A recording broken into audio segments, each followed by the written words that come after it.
Kaplan, Mrs. Kaplan, Dr. Preetham Singh, Mr. Chaturvedi, Dr. Chaturvedi, ladies and gentlemen, managing the risk. The only risk you have is that I might speak too long. Otherwise, the dinner's waiting, I'm sure.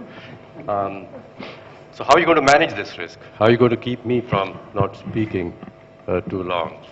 I would like to thank you very warmly, Professor Kaplan, for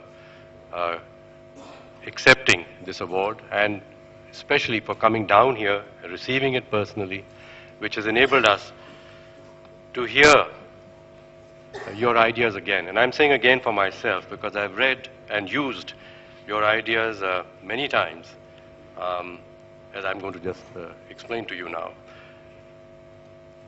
I found that there was a connection among several of your ideas and what we are doing in India. And many of the things that you presented, especially regarding the balanced scorecard, makes us, and I can see some of my friends here from industry and from government saying, I wish we could do that. You know, just manage ourselves more systematically.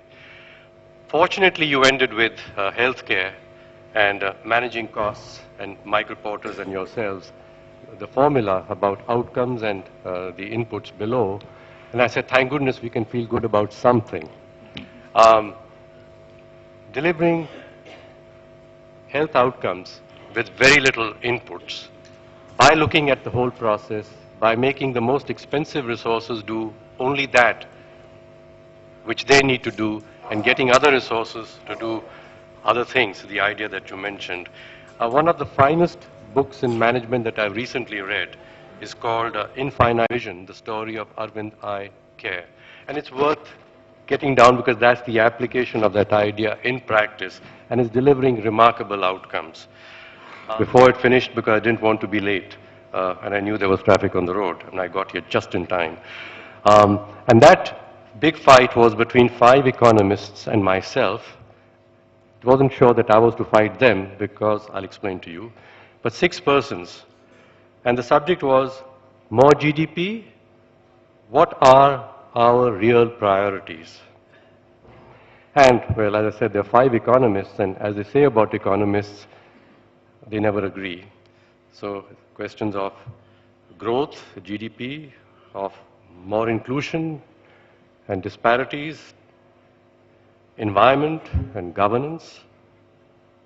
What's really the most important and how do these things relate to each other? So within about 3 or 4 minutes, the moderator had lost control. Vikram had lost control. Because you could imagine these economists, and 2 were, fortunately for him, remote, so he could switch them off when he wanted to, but the others in the room, he just couldn't stop them. So I said, look, I'm not an economist, may I offer a management idea here? And very much on my mind was the balanced scorecard. I was going to come here. I said, can I suggest the idea of a balanced scorecard? There is more than one thing that is important quite often, and they have relationships amongst themselves. So rather than trying to find a single thing and measuring that single thing, which is GDP, why don't we have a balanced scorecard to measure how we are doing with respect to inclusion, how we are doing with respect to the environment, how we are doing with respect to the quality of governance, and then how we are doing with respect to the GDP. It's something that good companies, the best ones only perhaps so far, but good companies have begun to use. So why don't we as a country adopt a balanced scorecard idea? And which is why when you were talking about other countries which have already started using this, one was saying, you know, why are we behind in this matter?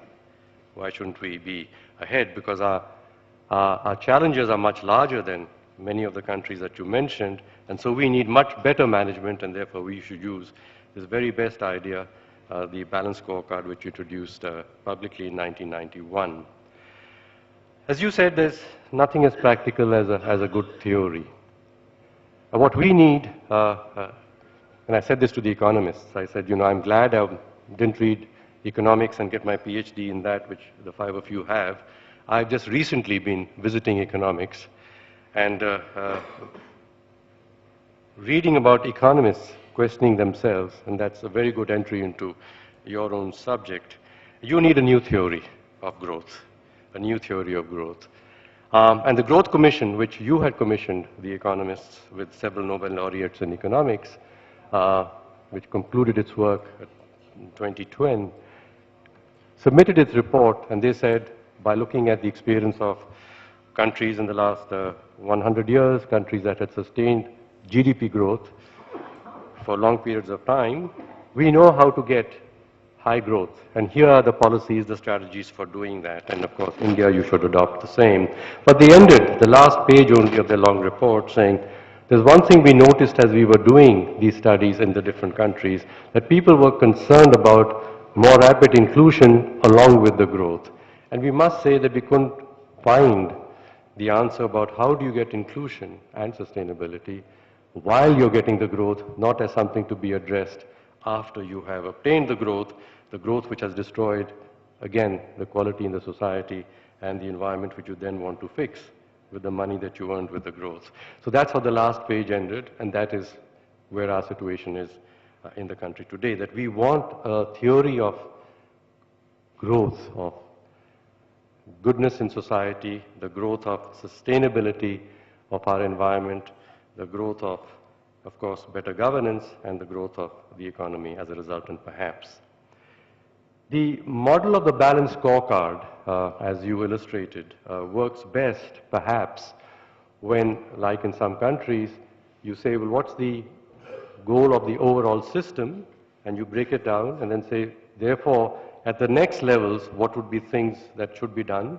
And therefore, at the next levels, what should be done? All consistent, adding up to the whole.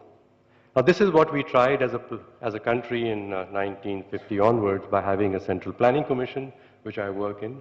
We said, let's break out what's required into targets, goals, and disseminate them and make the states do what they need to do and then hopefully go down and get things done. It didn't quite work out for us, at least, doing it in that fashion. And so one wondered, I'm coming from management and I understand that's a good way to do things. Well, why is it that it didn't work for us? And we went around and looked at the countries, some you mentioned, Botswana, Malaysia, and others, and said, well, it's working there, and why is it working there, not working for us? And the point came about the context, that you've got to understand the context in which, the structure of the system in which an idea is working, and adjust your idea, or at least the method of application of the idea, to the context in which it must work. So you need a theory of change, in other words, a theory of change which fits the situation in which you have to make the change. And we recognize something which you introduced actually by the idea of the shared value and the process that Michael Porter and Mike Kramer have been working on. And Mike was here earlier this week here in India, working with us in the Planning Commission, some of us, and the NGO sector as well as the business sector, about the shared value idea. And in the shared value idea, the essence is, as you pointed out, that the stakeholders must get together, and they're not the same central set. They're stakeholders in particular situations, and they must be diverse enough to include business, maybe government, and the several stakeholders in society who together must determine what is their balanced scorecard, and then find a way, a strategy to achieve together the outcomes they wish to produce. So we have been recognizing that in India, which is a diverse country, has a federal structure, has the belief that people should be given the rights to manage themselves. I was wondering, introducing the balanced scorecard in the United States of America and getting the, I don't know who, the President of the Congress and the Senate to say, well, this is what the goals of the country are, and each state should do this, and to go down and to do that. It seemed maybe as difficult there, but certainly be very difficult in our country to do it in that fashion. But we need the idea, and therefore to introduce the idea in the way you said, through the shared value way of making change, which is people in their places, get the right stakeholders together, do it collaboratively, don't impose yourself on the others. And so in India, to produce the change that we need in our country, and we know we need it, we need it in our states, we need it in our cities, we need it at the center, we need it in many sectors. how shall this change be produced? It will be produced by a movement of change in which people in their own situations, which they care about, find the partners around themselves with whom together they can make the change. And thus, by change happening in many places almost simultaneously, not coordinated top-down, but happening towards the same goals, simultaneously, the whole system will change. And so we have developed a movement of making this change come about. Mr. Sharma is here, I noticed you walk in, and you've heard it for the third time perhaps in the last few weeks, and some others too. And this is what we are calling our India Backbone Implementation Network, in which we are, like the TQM movement of Japan, enabling people with tools and techniques which will include the balanced scorecard idea and the shared value idea and the quality management ideas, like you mentioned in the healthcare side, introducing them as simple tools and concepts which people can apply in their places, just like in the quality movement in Japan, people applied in their places, to change. In that case, it was the ability of a whole nation to move from a situation where it was not known for high quality, rather was known for cheap stuff which broke, to being the hallmark of quality in 15, 20 years. And we've learned a lot, many of us, from the tools that they used, but now I'm talking about learning from the movement, the nature of the movement by which it was brought about. And so that's the process of the India Backbone Implementation Network that we are introducing into our country. It's the early days. We're one of the first here, I guess, as a large cloud to engage with this thought together. And it is to acknowledge again, including several of the things that you said here, in terms of the essence of those things, to make the change that we wish to produce for ourselves, for everyone in India. And I came to think at that discussion on the TV, but since I left before it could be concluded, I didn't get an opportunity to say, and thank goodness, it might have insulted the five economists to say, I think in this country we need much better management. We've got probably too much economics. We need much better management to really get things done. So I again thank all of you for being here, to be able to listen to, of course, that you must have appreciated, but to join us, to congratulate you for what you have done for the field of management, from which we are all in our businesses, and now I feel also as a nation and in government able to benefit. Thank you.